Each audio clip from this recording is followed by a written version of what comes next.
Halo creators, welcome back to Instagram Hack modul selanjutnya. Dan modul kali ini singkat karena gue tahu yang ada di dalam otak lo. Mungkin lo berpikir bahwa gue udah nemuin nih topik yang gue suka. Gue udah tahu nih gue mau bikin video. Gue udah nemuin nih sweet spotnya. Tapi gue takut banget dikatain sama orang karena kan gue belum expert.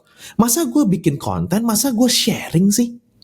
Tenang, semua dilema itu ada di semua konten kreator waktu awal-awal memulai, terutama konten edukatif. Karena konten edukatif ini butuh kredibilitas, I know.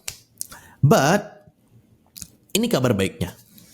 Di dunia sosial media, itu kita bisa sharing informasi yang memang kita kuasain, ya, dengan syarat-syarat yang nggak terlalu sulit, seperti bikin skripsi. Kalau di dunia penelitian, gue dulu bikin skripsi 2 kali, bikin tesis sekali. Pada saat kita bikin sesuatu, nulis sesuatu, itu nggak boleh nggak ada dasarnya dari penelitian sebelumnya.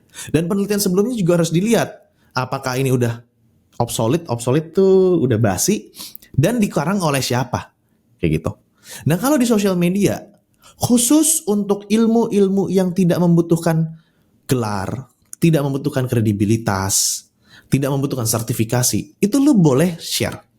Contoh kalau misalnya tentang ilmu-ilmu yang nggak boleh lu share kalau lu nggak punya sertifikasi atau lu nggak terdaftar sebagai orang yang bisa sharing itu, contohnya adalah kedokteran.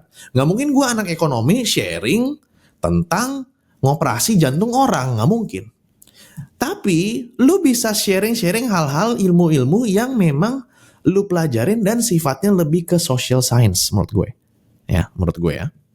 Contohnya, kayak lu orang psikologi, tapi lu banyak baca tentang ekonomi. Lu boleh share, gak apa-apa. Lu boleh share. Gak usah takut.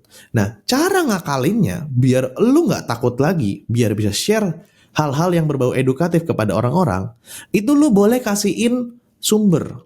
Misalnya dilansir dari Kompas, dilansir dari peneliti ini, dilansir dari influencer ini, dilansir dari ahli ekonom ini. Lu boleh masukin. Ya kan? Atau kalau kayak gue udah baca dari beberapa buku, nah gue rangkum pakai bahasa gue sendiri.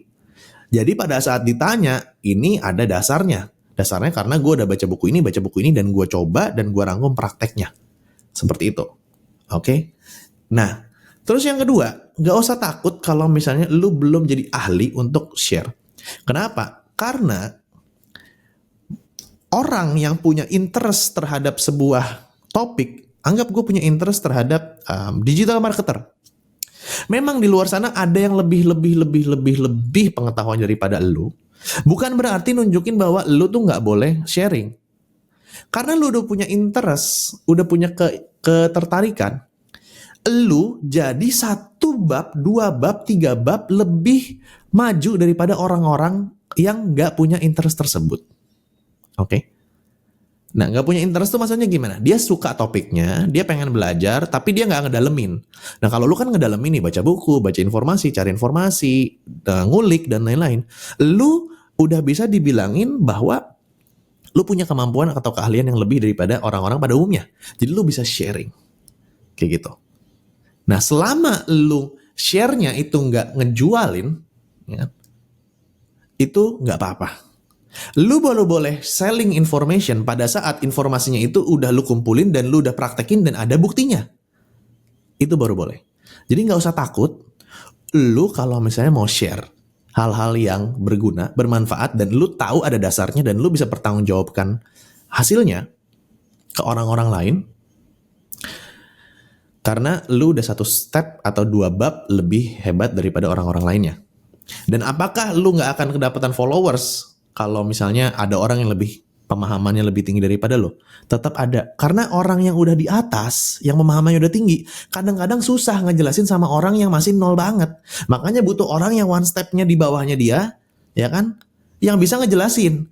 Karena kalau lo pernah baca buku The Curse of Knowledge, orang yang udah paham, itu akan susah sekali merasakan rasanya pada saat dia tidak paham dulu. Kayak gitu. Nah makanya jadi hajar aja, selama kontennya bermanfaat dan ada dasarnya dan bisa lu pertanggungjawabkan, hajar aja. Dan lu tetap akan dapetin audience walaupun ada orang yang lebih tinggi daripada lo. Oke? So, tetap pede, see you in the next module.